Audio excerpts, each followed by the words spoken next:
What comes to your mind when I talk about the IMF? IMF. Well, for me, there's just one figure that keeps coming up, and that's $1.4 trillion. That's the amount of money that developing nations spent on just servicing their foreign debt in 2023. Now, mind you, this is just the payment of the interest costs. It doesn't even touch the principal amount. Interest payments amounting to more than $1 trillion. I mean, that's money that could have built schools, roads, and hospitals, just vanishing into gleaming offices of creditors in Washington, London, and Paris. Now look, when a loan is given, debt payments are logical, but that's just part of the story here. Because out of every dollar of aid that's given to the global south, $14 leave through underpriced exports, overcharged imports, and profits taken home by foreign investors. Over the past 6 decades, $62 trillion was drained, just extracted from poor and developing nations into banks and firms of first world countries. And at the center of all of this stands the International Monetary Fund, or the IMF, the global debt enforcer. We were told that the IMF was there as a last resort to save nations from crisis, but in reality, it chains them to austerity, forcing them to trade sovereignty for survival. According to the UN, the developing world is $31 trillion in debt. Now, if you compare that amount to the US's debt, it's not really that big because the US debt alone is $38 trillion. But unlike the US, you'd notice that these so-called developing countries never really get a break. No matter how much financial aid they receive or how many reforms they're told to follow, the debt becomes harder to manage and life keeps getting harder for many ordinary people. Today, nearly 60% of low-income countries face debt distress, which means that when a country struggles to meet its debt obligation. And the scale of it is staggering because now we have a situation where many governments spend more money just paying back the interest than they do on actual development. I mean, every few years, the same story just keeps on repeating. A country runs out of cash, the IMF steps in, promises stability, and offers a loan. And every bailout comes with a manual on how to run the economy. But when you look at the actual numbers, the story turns pretty dark. Independent evaluations found that countries under IMF programs grew far less than expected. On average, the first-year growth fell by 1.5 percentage points below the IMF's projections. Now, that's not a small miss. That basically shows entire economies slowing down when they were supposed to be recovering. Meanwhile, the balance of power inside the IMF tells its own story. Out of nearly 190 member nations, one country, and that's the United States, no surprises there, holds a veto over every major decision. Overall, the global north has 9 times more voting power than the global south combined. So while it's a global institution officially, it's a boardroom essentially run by the richest economies on earth. And I don't know about you, but that sounds very much like colonialism.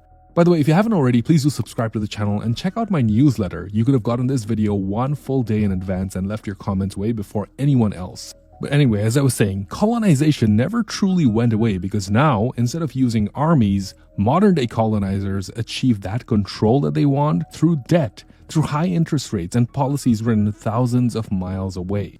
And to really understand how this all happened, we need to take a look back at what came before, when nations were breaking free from colonial rule and stepping into independence, but only to find themselves caught in a new kind of struggle. By the mid-20th century, most of the world held its breath. After decades of war and oppression, independence finally seemed within reach for many countries because between 1945 and 1960, many countries across Asia and Africa broke free from their European rulers. But freedom on paper doesn't fix what centuries of extraction destroyed. The borders they inherited were random lines drawn in old offices thousands of miles away. Tribes were split, rivals were forced together, and economies were hollowed out. When freedom came, they had nothing solid to build on. I mean, no industry, no infrastructure, no access to capital. Many defenders of colonization have claimed that colonial powers have invested in infrastructure of the countries that they occupied. But what they conveniently leave out is the fact that railways and roads that were built mostly led only to ports. It didn't really improve the country that they were occupying. No, they were just creating an efficient way to extract resources out of the country. So when independence finally came, economies suffered massively. The colonizers just left behind debt and division. So what do you do when your country is broke before it even begins? You borrow. And that's exactly what they did. and that's where the IMF comes in. The institution's founding goes back to 1944, when delegates from 44 nations gathered in the US resort town of Bretton Woods.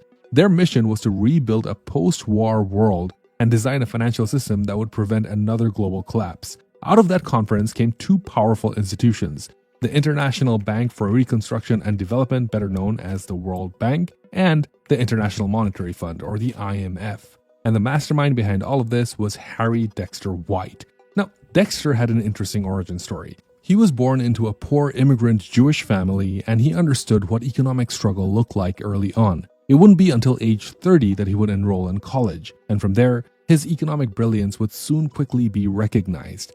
That drive pushed him through Harvard and into the US Treasury, where he became one of the most powerful economists of his time. At Bretton Woods, he was recognized as a principal architect for this new post-war financial system, and by the war's end, he held in his hands a blueprint that would steer the global economy and the fates of nations for generations. And so the IMF actually began with good intentions. It was meant to rescue countries in crisis, offer short-term loans, and help them regain stability.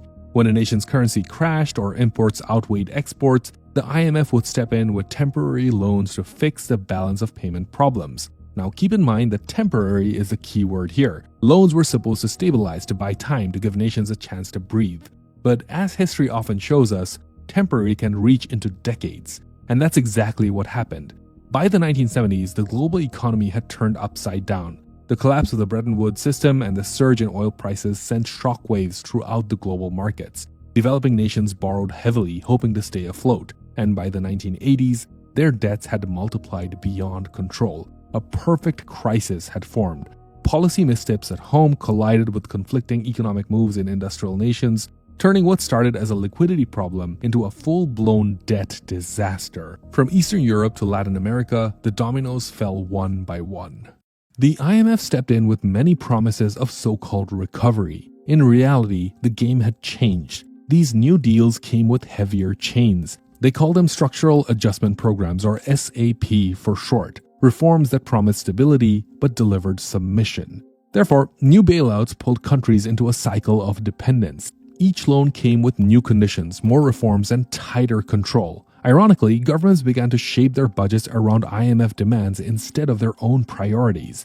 This was the birth of what many call the IMF debt trap, where countries could never fully exit IMF oversight once they entered it. The SAP became a long checklist, one that every borrowing country had to follow if they wanted access to IMF or World Bank funds. Governments were actually told to devalue their currency to fix balance of payments deficits. Public spending had to be cut, and state-owned enterprises were told to be privatized. Additionally, regulations that protected local industries were relaxed to attract foreign investors. Even tax systems were redesigned to assure lenders that repayment would be done on time. Even when these IMF-backed economies showed growth on graphs, the results were hollow because jobs disappeared, revenues dried up, and all local factories couldn't compete against the flood of imported products that poured into the country once trade barriers were removed. And sure, exports rose, but mainly from raw materials and low-value sectors. The profits rarely stayed home. Meanwhile, imported luxury products filled shop windows in cities where unemployment was rising and real wages were falling. It was a strange kind of prosperity, one that existed in numbers only. The real winners of these reforms were a tiny circle of business elites tied to export markets,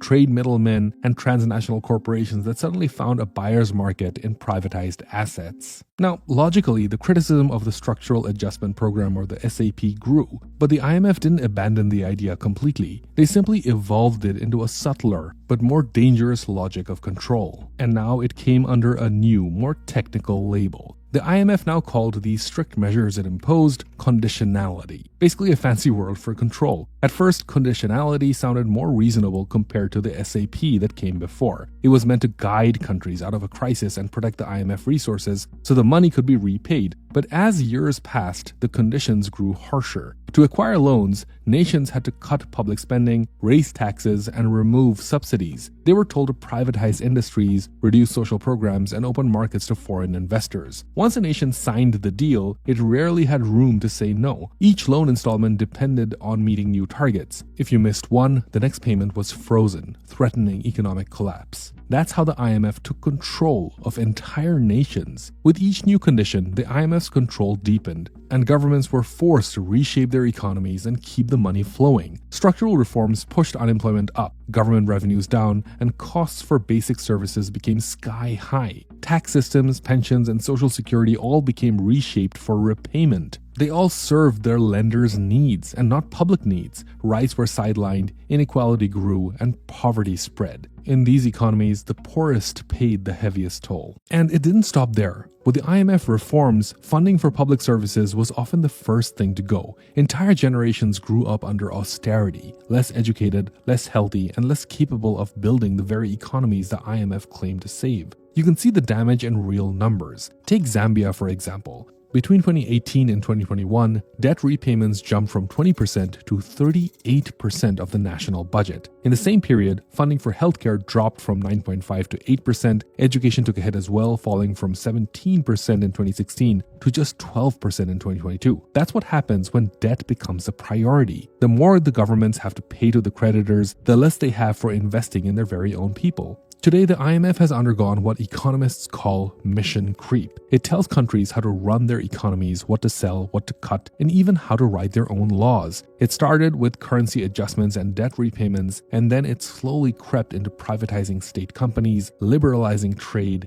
and reshaping banking laws. Each IMF loan comes with a checklist, and every box ticked means less control left for the country itself. And nowhere has that power been felt harder than in Africa, where the so-called reforms were supposed to bring prosperity, but instead left economies gasping for air. The bitter truth is that there are almost twice as many Africans living in poverty today in absolute numbers than there were decades ago. From 1979 to 1992, the entire continent's GDP grew by less than 1%. 13 years of reforms and nothing to show for it. Investment collapsed and factories have shut down. Apart from that, the continent's share in world exports fell by more than half. Africa once supplied more than a fifth of the developing country's agricultural exports. By 1990, that dropped to just 8%. In manufacturing, that fall was even steeper, from nearly 8% to just above 1%. For many nations, the so-called recovery programs didn't rebuild their economies, they hollowed them out. When markets reopened, it was supposed to mean opportunity. What it really meant was foreign giants walking in and buying up everything like ports, utilities, and raw materials. The continent opened up and wealth flowed out. The numbers say it all. $88.6 billion leaves Africa every single year, and that's nearly 4% of the continent's GDP, gone before they can build anything. Money that could have funded roads, hospitals, schools, now flows out as illicit capital flight. The continent opens its doors to foreign investment, sells access to its minerals, its ports, its energy, and now it loses its wealth it needed to grow.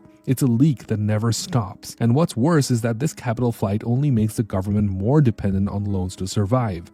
Governments trapped in IMF programs feel the squeeze. They're told to meet fiscal targets, balance budgets, and pay debts on time. When their revenues fall short, they cut spending, first on health, then education, then social safety nets. Each adjustment meets the fund's checklist, but leaves citizens paying the price. Across the continent, the pattern repeats. Austerity balances the books but drains the economy of life. It strips away public investment, weakens local industries, and leaves societies more fragile than ever before. Because the truth is that the structural adjustment programs were never designed for Africa's interests. They were drafted to protect Western creditors and foreign investors. Even the leadership structure says it all. For 65 years, the IMF has always been led by someone from industrialized Europe. That's how structural adjustment began, a system that promised reform but ended up rewriting entire economies. And that chain of inequality didn't just stop in the global south, because once the system proved profitable for the very few, it was ready to be exported elsewhere. We can see a similar example when the Soviet Union fell. When the former Soviet economies were told to open up, it was championed as freedom. In reality, it was exploitation wrapped up in promises. The IMF's formula that once reshaped Africa and Latin America now found a new testing ground, and that was Russia.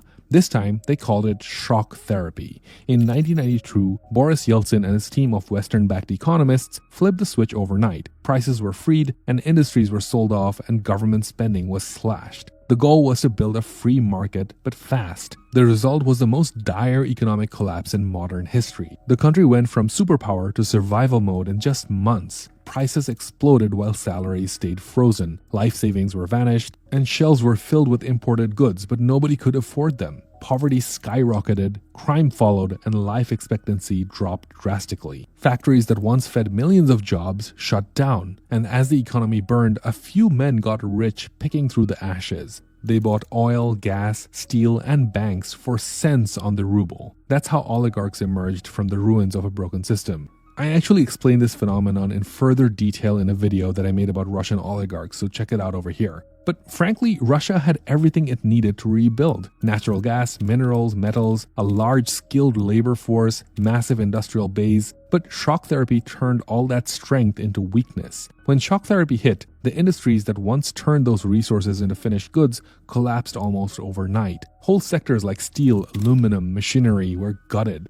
The collapse of the Soviet Union also meant that many new countries that were once closely aligned economies were now on the verge of economic ruin, and it's no surprise that the IMF had stepped in to help. Zambia faced the same playbook under IMF pressure as well. The country's lifeline was its copper mines. They were quickly privatized and sold to foreign firms. The promise was efficiency. The reality was unemployment, lost revenue, and a government stripped of control over its own valuable resources. Those privatizations were carried out under IMF-backed restructuring plans that demanded foreign investment at any cost, and so the state sold its mines for a fraction of their real worth. Multinational corporations moved in with tax exemptions and profit guarantees while local ownership vanished. Zambia, once the world's third largest copper producer, ended up earning less from its exports than Chile did from a similar output because most of their profits just flowed overseas. Civil groups begged the government to renegotiate. It tried tweaking tax laws, but the damage was already done.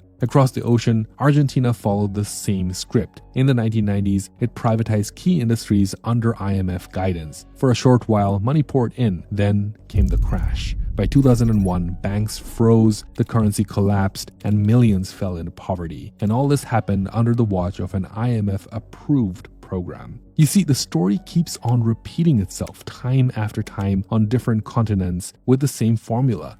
You see, people tend to think that the IMF is this sort of global safety net, an international lender that swoops in to save countries that are in trouble. That's the story we're told. Economists, politicians, and financial experts, they all repeat the same line, that the IMF is there to stabilize economies. But the facts on the ground almost never back this up. Because the truth is, the IMF has never been about fixing numbers or balancing budgets. History shows us that it's essentially a part of a much bigger system that's designed to protect the interests of the most powerful nations on Earth. So, when the IMF speaks of reform and stability, should we still believe that it's about saving economies? Or is it just about safeguarding the interests of those who already rule them? If you've made it this far, leave an Earth emoji or a world emoji in the comments below. I'd love to see how many of you made it so far. And if you haven't already, check out this video that I made about the Russian oligarchs. I think you'll really enjoy it. Also, subscribe to my Substack if you haven't already. Thanks so much for watching, and I'll see you on the next one.